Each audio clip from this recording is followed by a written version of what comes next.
कहानी एक आधी रात की दस्तक। रात के ठीक 12 बजे थी। गांव के सन्नाटे में सिर्फ कुत्तों के भौंकने की आवाज गूंज रही थी। राघव अपने घर में अकेला था क्योंकि उसके माता पिता शहर गए थे। अचानक ढक ढक ढक किसी ने दरवाजे पर दस्तक दी।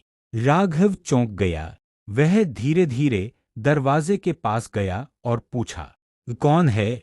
कोई जवाब नहीं, बस एक ठंडी हवा का झोंका कमरे में घुस आया। राघव ने हिम्मत कर दरवाजा खोला। बाहर कोई नहीं था। वह दरवाजा बंद करके लौटा ही था कि पीछे से तेज दस्तक फिर हुई। इस बार आवाज और भी खतरनाक थी। ढक ढक ढक ढक। राघव ने घबराकर खिड़की से बाहर झांका। अंधेरे में उसे कोई परछाई हिलती डुलती दिखी। उसे लगा शायद कोई मजाक कर रहा है। वह दरवाजा खोलने ही वाला था कि पीछे से उसकी दादी की आवाज आई, बेटा दरवाजा मत खोलना, ये इंसान नहीं है। राघव ने डरते हुए पूछा, दादी आप? लेकिन आप तो 1 साल पहले गुजर गई थी। तभी दरवाजा अपने आप खुल गया। बाहर वही सफेद साड़ी में औरत खड़ी थी जिसकी आंखें जल रही थीं। वह हंसते हुए बोली, अब तो तू कभी नहीं बचेगा। राघव की चीख गूंज उठी और अगले दिन गांव वालों को उसका घर खाली मिला। दरवाजे पर सिर्फ खून के निशान थे। कहानी दो पुराना कुआं। गांव के बीचों बीच एक पुराना कुआं था जिसके बारे में कहा जाता था कि उसमें एक आत्मा रहती है। लोग रात में उसके पास जाने से डरते थे। रवि, जो गांव का नया लड़का था, इन बातों को अंधविश्वास मानता था। एक दिन वह आधी रात को उस कुएं के पास गया। चारों तरफ सन्नाटा था। जैसे ही वह पास पहुंचा, कुएं से किसी के रोने की आवाज आई, बचाओ, कोई मुझे निकालो। रवि चौंक गया। वह नीचे झांकने लगा, लेकिन अंधेरे में कुछ नहीं दिखा। अचानक किसी ठंडी हाथ ने उसकी कलाई पकड़ ली और जोर से खींचा। रवि ने पूरी ताकत से खुद को छुड़ाया और पीछे गिर पड़ा। तभी कुएं के पानी से एक काली परछाई बाहर निकली। उसकी आंखें लाल थीं और वह धीरे धीरे रवि की तरफ बढ़ रही थी। रवि भागने लगा, लेकिन उसके पैरों के नीचे कीचड़ की वजह से फिसल गया।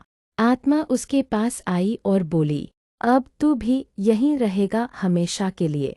अगले दिन गांव वालों ने देखा, कुएं के पानी में सिर्फ रवि की चप्पलें तैर रही थीं। कहानी 3 भूतिया गुड़िया। मीना की दादी ने उसे एक पुरानी लकड़ी की गुड़िया दी। वह देखने में बिल्कुल सामान्य थी, लेकिन उसकी आंखें बेहद अजीब थीं, जैसे किसी इंसान की असली आंखें। पहली रात सब ठीक था, लेकिन दूसरी रात मीना ने देखा कि गुड़िया अपने आप कुर्सी पर बैठी थी। उसने सोचा शायद उसने भूल से वहीं रख दी होगी।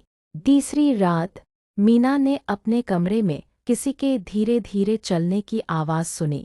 वह उठकर देखी तो पाया कि गुड़िया चल रही थी। उसके होंठ हिल रहे थे और वह फुसफुसाकर बोल रही थी, मीना चलो खेलते हैं। मीना डरकर चिल्लाई और गुड़िया को खिड़की से बाहर फेंक दिया। सुबह जब मीना का कमरा देखा गया तो सब हैरान थे। गुड़िया फिर से कमरे में उसी कुर्सी पर बैठी थी, लेकिन इस बार उसके हाथ खून से सने हुए थे। कहानी 4 काले पेड़ का रहस्य। गांव के किनारे एक पुराना काला पेड़ था। कहा जाता था कि वहां जाने वाला कभी लौटकर नहीं आता। विजय, जो बेहद जिज्ञासु था, उस पेड़ के पास जाने की ठान बैठा। रात के समय वह चुपके से निकला। पेड़ के पास पहुंचते ही चारों तरफ अजीब फुसफुसाहट सुनाई देने लगी। आ जा, पास आ जा।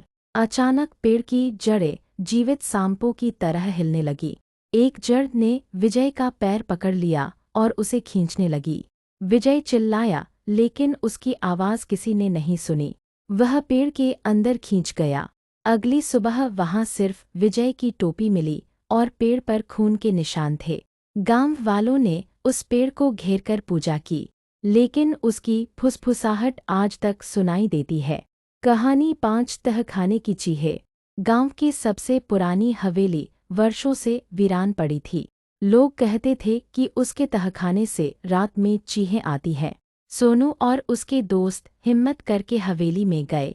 अंदर मकड़ी के जाले और धूल थी। सब कुछ सामान्य लग रहा था।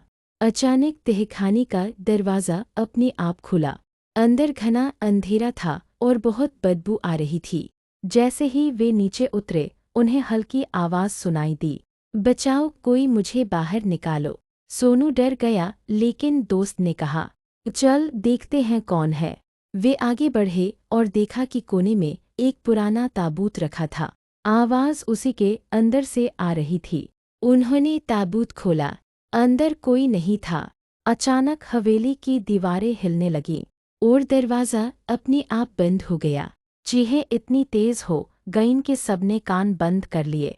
अगली सुबह जब गांव वाले हवेली पहुंचे तो वहां सिर्फ सोनू का फोन और कुछ खून के धब्बे मिले। उसके दोस्तों का कोई पता नहीं चला।